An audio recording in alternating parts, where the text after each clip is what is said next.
Do you want to know how to change that horrible out to in swing path to a lovely in to out swing path to potentially help you change that slice into a draw? Today that's exactly what we're going to do. We are here at the brand new Golf Zone range in Westbury, New York, and it's a David Leadbetter Academy. Now, I was lucky enough to spend some time with David yesterday, and he said to me this is the biggest tip that can help high handicap golfers. So I wanted to relay this to you because I think it was absolutely fantastic.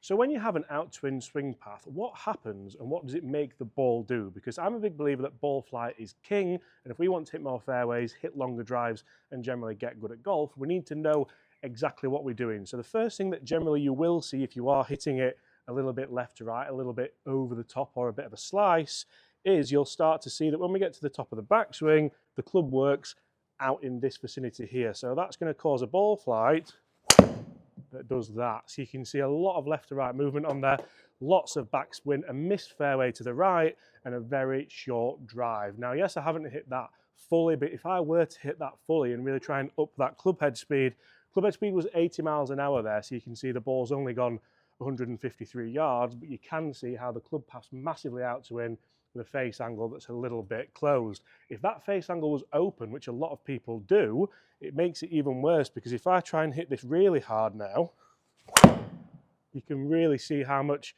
that ball doesn't really go much further. It just moves more in the air, and you can see again we've got an out to in swing path, and that ball's gone 200 yards. So 200 yards with that amount of movement on it is actually quite a long way. If you hit a 200-yard ball with a big slice, you're doing quite well.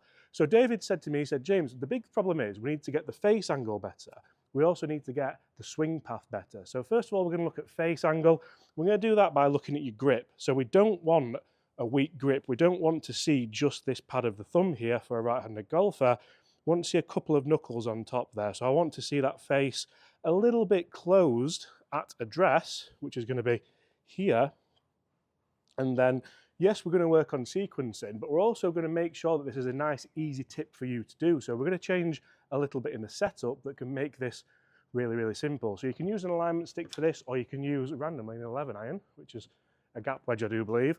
And I'm going to set it so that my feet are nice and closed here. And by nice and closed, I mean a long way closed. So you can see that that means my right foot's set back. And you may have heard this before, but if you tie all this in, I guarantee you'll stop slicing the ball, you'll stop that over the top move, and you'll stop that out to in swing path. So from here, and this is what I thought was genius, because I've never thought of it this way, the shoulders are going to be closed, the stance is going to be closed, and I'm going to try, as I get back, to match that club path with the alignment down here. So I'm not going to let it lay off.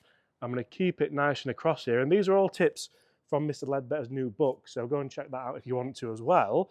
But with a closed grip there, I can take that club back, I can get it across the line, and then it's all about the sequencing. I don't want to let the shoulders come over the top. If I did that from here, it would move left to right, but not too much to actually move right to left. You can see how hard it is from that position to actually move the ball left to right in the air. So if I do that properly and try and get the sequencing correct, so the idea here is to start the ball right, launch it up in the air, match that shaft at the top, and you can see there that ball is now just staying nicely central. And how far has that gone compared to the other one? 250 yards carry just to the right, but that wasn't actually a slice. You'll see swing path there was actually in to in, so it was a nice square swing path. All I've done is leave the face open ever so slightly.